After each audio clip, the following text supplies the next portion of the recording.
Hi friends, super star Mahesh Babu నటించిన latest movie Guntur కారం. ఈ చిత్రం జనవరి 12న సంక్రాంతి కానుకగా రిలీజ్ కాబోతుందన్నమాట.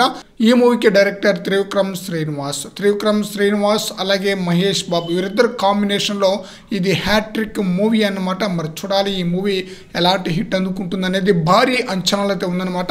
ఈ చిత్రానికి మ్యూజిక్ డైరెక్టర్ తమన్ ఇప్పటికే రిలీజ్ అయిన సాంగ్స్ మంచి ఆదరణ అయితే లభించిందనమాట. అయితే ఓవర్సీస్లో 1 మిలియన్ మార్కును ఫ్లాప్ సినిమా కూడా దాటేస్తుంది మహేష్ బాబు సినిమాలు. అలాంటిది గుంటూరు కారం ఇంకా వారం రోజులు ఉండగానే $2 మిలియన్ దిశగా వెళుతున్నాయి. ఇంకా కొన్ని లొకేషన్లు అయితే బుకింగ్స్ కూడా ఓపెన్ కావాల్సి ఉంది. అయినా సరే అదిరిపోయే విధంగా అడ్వాన్స్ బుకింగ్స్ అయితే జరుగుతుందన్నమాట.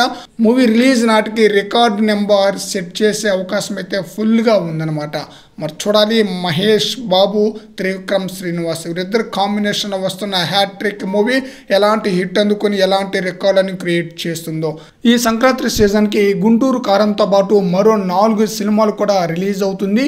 రవితేజ నటిస్తున్న ఈగల్ మూవీ, అలాగే వెంకటేష్ నటించిన సైంధవ్ మూవీ, అలాగే నాగార్జున నటించిన నా సామిరంగా, అలాగే హనుమాన్ మూవీ. ఈ 5 సినిమాలు ఈ సంక్రాంతికి పోటీ పడుతుంది. ఈ 5 సినిమాల్లో ఏది బిగ్గెస్ట్ రికార్డులను క్రియేట్ చేస్తుందో చూడాలి.